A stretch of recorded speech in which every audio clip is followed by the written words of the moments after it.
حضرت نوح علیہ السلام 950 برس تک اپنی قوم کو خدا کا پیغام سناتے رہے، لیکن آپ کی قوم آپ پر ایمان نہیں لائی اور آپ کو طرح طرح کی اذیتیں پہنچاتی رہی۔ ایک مرتبہ آپ کی قوم نے آپ کو مردہ گمان کر کے ایک کپڑے میں لپیٹ دیا اور ایک مکان میں ڈال دیا۔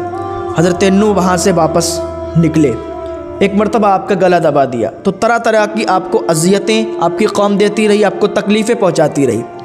اور حضرت نوح علیہ السلام کو وحی کے ذریعے سے یہ معلوم ہو چکا تھا کہ اب ہماری قوم میں سے کوئی بھی شخص ایمان نہیں لائے گا، کوئی بھی فرد ایمان نہیں لائے گا، اور اب اللہ کا عذاب آنے والا ہے۔ چنانچہ حضرت نوح علیہ السلام نے اپنی قوم کے لیے بد دعا فرما دی۔ اللہ رب العزت نے حکم فرمایا کہ آپ ایک کشتی تیار کریں۔ حضرت نوح علیہ السلام کے لگائے ہوئے درخت، جو ساگون کے درخت آپ نے لگائے تھے، 100 برس میں وہ تیار ہو گئے۔ آپ نے ان کو کاٹا اور کشتی بنانے لگے، کشتی تیار کرنے لگے۔ جب آپ کشتی بنا رہے تھے تو لوگ آتے تھے، آپ کا مذاق اڑاتے تھے کہ نوح ابھی تک تو تم کہتے تھے کہ تم اللہ کے نبی ہو، اور اب یہ کشتی تیار کر رہے ہو جہاں دور دور تک پانی کی خبر نہیں ہے، بادل تک نہیں ہے، پانی برسنے کا کوئی ارادہ نہیں ہے، اور آپ یہاں کشتی تیار کر رہے ہو۔ تو حضرت نوح علیہ السلام بغیر کچھ کہے، بغیر کچھ کیے اپنے کام میں لگے رہے، اور آپ نے کشتی تیار کی۔ جب کشتی تیار ہو گئی تو آپ کی قوم نے کیا کیا کہ اس میں گندگی پھیلانا شروع کر دی۔ قوم نوح نے اس میں گندگی پھیلانا شروع کر دی اور اس کشتی کو، پوری کشتی کو گندگی سے بھر دیا۔ پھر اللہ رب العزت نے ان پر کوڑ کی بیماری نازل کی۔ جب ان کو کوڑ کی بیماری ہوئی تو ایک دن ایک انسان ادھر سے گزر رہا تھا اور وہ انسان اس کشتی میں گرا۔ جب کشتی میں گرا تو ساری گندگی اس کے جسم پر لگی۔ جب ساری گندگی اس کے جسم پر لگی تو جہاں جہاں پر گندگی لگی تھی وہاں پر کوڑ کی بیماری ختم ہو گئی۔ جب اس نے دیکھا کہ جہاں جہاں پر یہ گندگی لگ رہی ہے وہاں پر کوڑ کی بیماری ختم ہو رہی ہے، تو اس نے اور زیادہ اپنے جسم پر گندگی لگائی، اور جہاں جہاں پر وہ گندگی لگاتا جا رہا تھا وہ اس کی بیماری ختم ہوتی جا رہی تھی۔ اس نے اپنی قوم میں جا کے کہا کہ جو نوح نے کشتی تیار کی ہے اس میں جو گندگی ہے، اس گندگی کو اگر کوئی لگا لے تو اس کی کوڑ کی بیماری ٹھیک ہو جاتی ہے۔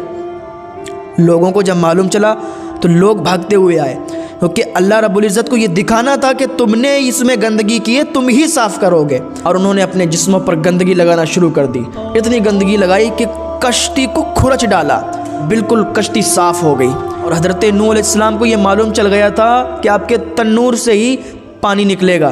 کیا دیکھتے ہیں کہ ایک دن تنور سے پانی بہنا شروع ہو گیا۔ حضرت نوح علیہ السلام کو معلوم چل گیا کہ آج اللہ کا عذاب آ گیا ہے۔ آپ نے کشتی جو تیار کی تھی اس میں 3 طبقے تھے۔ جو نچلا طبقہ تھا اس میں درندے پرندے ان سب کو آپ نے بٹھایا، جو اس سے اوپر تھا اس میں جانوروں کو آپ نے بٹھایا، اور جو سب سے اوپر تھا اس میں آپ خود اور جو بھی اہل ایمان تھے، جو بھی آپ پر ایمان لائے تھے، وہ اس پر بیٹھ گئے۔ تنور سے پانی نکلنا شروع ہو گیا، پانی بہنا شروع ہو گیا۔ آپ کی ایک بیوی تھی اور آپ کا ایک بیٹا تھا جو کہ آپ پر ایمان نہیں رکھتا تھا، وہ بھی اسی پانی میں غرق ہو گیا، اسی پانی میں ڈوب گیا۔ باقی سب کشتی میں بیٹھے تھے۔ اب یہاں پر دیکھیں کہ سانپ اور بچھو بھی کشتی میں سوار ہونے کے لیے آئے، تو آپ نے منع فرما دیا کہ تم لوگ کشتی میں نہیں آ سکتے۔ تو سانپ اور بچھو نے حضرت نوح علیہ السلام سے وعدہ کیا کہ اے اللہ کے نبی، اگر کوئی شخص سلام علی نوح فی العالمین پڑھ لے گا تو ہم لوگ اسے ضرر نہیں پہنچائیں گے، ہم لوگ اسے نقصان نہیں پہنچائیں گے۔ جب انہوں نے وعدہ کر لیا تو حضرت نوح علیہ السلام نے ان کو بھی کشتی میں داخل کر لیا۔ اب کشتی چلنے لگی، پانی اتنا زیادہ ہو گیا تھا کہ قوم نوح تباہ ہو گئی، برباد ہو گئی۔ کشتی چلتی رہی، جودی پہاڑ پر آ کے کشتی ٹھہر گئی، کشتی رک گئی جودی پہاڑ پہ۔ تب اس کشتی کے اندر صرف 80 لوگ تھے، 80 لوگ تھے، اور وہیں پر آپ نے شہر بسایا جس کا نام ثمانین رکھا۔ جب کشتی جودی پہاڑ پر رکی تو آپ نے فرمایا کہ کون دیکھنے جائے گا کہ پانی ابھی جاری ہے یا رکا ہوا ہے؟ تو مرغی نے کہا کہ ہم جائیں گے۔ اللہ کے نبی ہیں، جانور بھی باتیں کرتے ہیں، پرندے بھی باتیں کرتے ہیں۔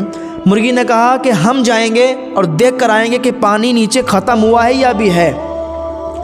تو اللہ کے نبی حضرت نوح علیہ السلام نے مرغی کے لیے دعا کی اور فرمایا کہ تجھ سے پوری دنیا فائدہ اٹھائے گی۔ تو آج کی ڈیٹ میں آپ دیکھ لیں، پوری دنیا مرغی سے فائدہ اٹھاتی ہے، یعنی مرغی کو کھاتی ہے۔ پھر حضرت نوح علیہ السلام نے کوے کو حکم دیا کہ جاؤ اور نیچے دیکھو کہ پانی ختم ہو چکا ہے یا نہیں۔ کوا گیا، جانے کے بعد اس نے جب مردار دیکھا تو اس پر ٹوٹ پڑا اور واپس نہیں آیا۔ تو حضرت نوح علیہ السلام نے اس کے لیے بد دعا فرمائی کہ اس کی قوم ڈرپوک ہوگی اور اس کا کہیں پہ کوئی گھر نہیں ہوگا۔ تو آج کی ڈیٹ میں آپ دیکھ لیں، کوے کا اپنا گھونسلہ نہیں ہوتا ہے، اور کوا اتنا ڈرپوک ہوتا ہے کہ اگر آپ اس کو ہاتھ اٹھا دیں تو وہ ڈر کے بھاگ جاتا ہے۔ حضرت نوح علیہ السلام کی بد دعا ہے کوے کے ساتھ۔ پھر آپ نے کبوتر کو حکم دیا کہ تم جاؤ اور دیکھو زمین پر کہ پانی ابھی رکا ہے یا نہیں رکا ہے۔ کبوتر گیا، جانے کے بعد وہ زیتون کی پتی توڑ کے لایا۔ تو حضرت نوح علیہ السلام نے کہا کہ تم زمین پر نہیں گئے، زمین پر جا کے دیکھو کہ پانی رکا ہے یا نہیں رکا ہے۔ تو کبوتر زمین پر اترا اور زمین پر اتر کے وہ مٹی اپنے پیروں میں لگائی، تو وہ مٹی لال تھی تو اس کے پیر بھی لال ہو گئے۔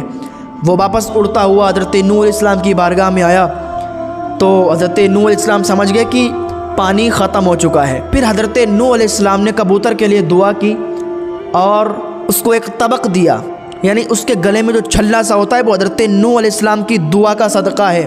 اور حضرت نوح علیہ السلام نے کبوتر کے لیے دعا فرمائی کہ تیری پوری نسل اس کا گھر ہوگا، اس کا ٹھکانہ ہوگا، اور تیری پوری نسل کے پیر لال ہوں گے، کیونکہ مٹی جب اس کے پیروں پہ لگی تھی تو اس کے پیر لال ہو گئے تھے۔ حضرت نوح علیہ السلام نے اللہ تعالیٰ نے قرآن مجید میں انسان کی اس نفسیات کا ذکر کیا ہے، اور لوگوں کے اس بات کو اللہ تعالیٰ نے سورہ نجم کے اندر اس طرح بیان کیا ہے، فرمایا فَلَا تُزَكُّوا أَنفُسَكُمْ، اپنے آپ کو ستھرا نہ بتاؤ، اپنی پاکیزگی کا خود بیان نہ کرو۔